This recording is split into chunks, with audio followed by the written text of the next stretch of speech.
자, 이번 시간부터는 소화에 관해서 배워보도록 하겠습니다.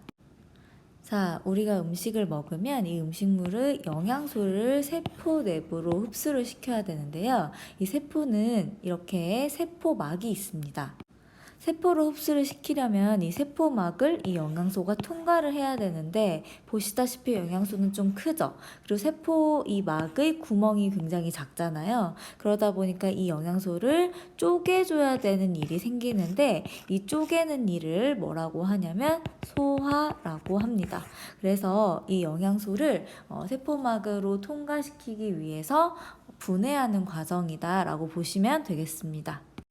자, 우리가 어떤 아이스크림을 먹는다고 생각해 봅시다. 그럼 입으로 여러분이 먹죠. 그러면은 이 아이스크림은 어떻게 지나가냐면, 자, 식도를 통해서 쭉 내려갑니다. 이 내려간 이 아이스크림이 어디로 가게 되냐면, 이 위로 이렇게 가게 돼요. 그 다음에 다음에 어디로 가냐면, 이 뒷공무니로 이렇게 들어가서 얘가 소장입니다. 그래서 소장으로 이렇게 긴 소장을 통과를 하고요. 이 통과한 후에는 이 대장을 쭉쭉쭉쭉 따라서 와서 그 다음에 항문으로 이 노폐물이 나오게 됩니다. 자, 방금 음식물이 직접적으로 지나갔던 길을 보면, 자, 식도를 지나서 위를 지나서 소장을 지나서 대장을 지나서 이렇게 항문까지 갔죠. 이렇게 음식물이 직접 지나가는 것들을 뭐라고 하냐면 소화관이라고 합니다. 자, 그런데 우리는 지금 소화계라는 큰 범위를 배우고 있거든요. 이 소화계는 여러분 우리 예전에 배웠었는데 동물체의 구성 단계에서 이렇게 배웠을 거예요. 그쵸? 세포, 조직, 기관, 기관계, 개체.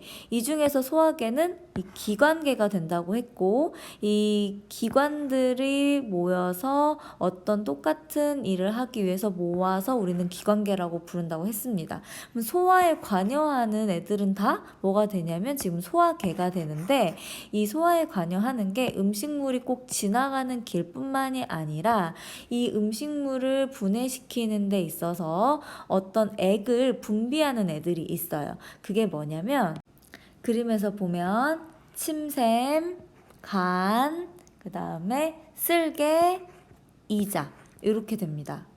자, 이런 애들은 소화액을 생성하고 또 분비하게 되는데요. 이 소화액으로 소화관을 지나가는 음식물을 분해하는 작용을 한다고 보시면 되겠습니다.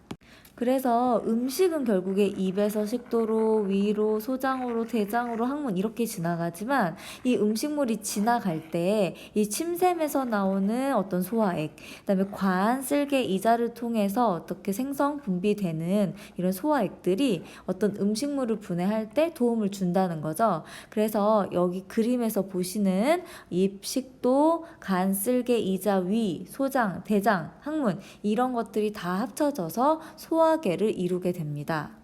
그리고 이렇게 소화를 돕기 위해서 소화액을 생성하고 이렇게 분비하는 것들은 뭐라고 할 거냐면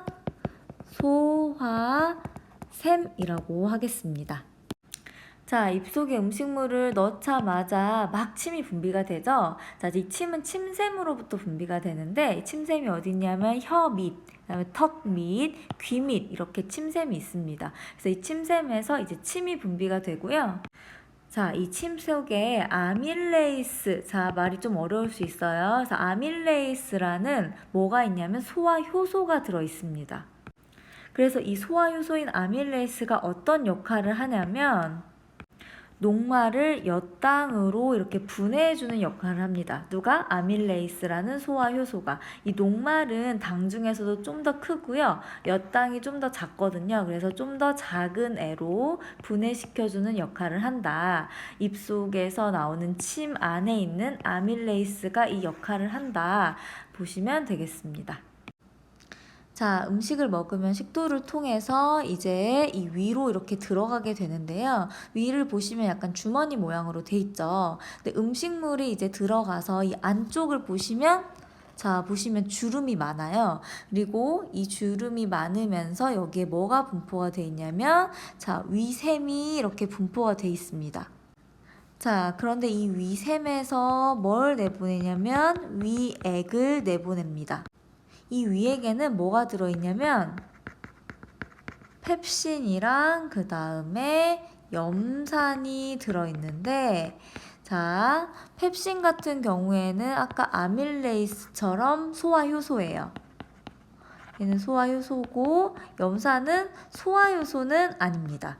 그래서 펩신만 여기서는 소화효소입니다. 그래서 이 펩신은 어떤 역할을 하냐면 어떤 단백질이 있는 경우에 이 단백질을 조금 더 작은 단백질로 분해를 시켜줘요. 아까 녹말을 엿당으로 좀 더 작은 애로 분해시켰듯이 펩신 같은 경우에는 단백질을 좀 더 작은 단백질로 이렇게 분해를 시켜줍니다.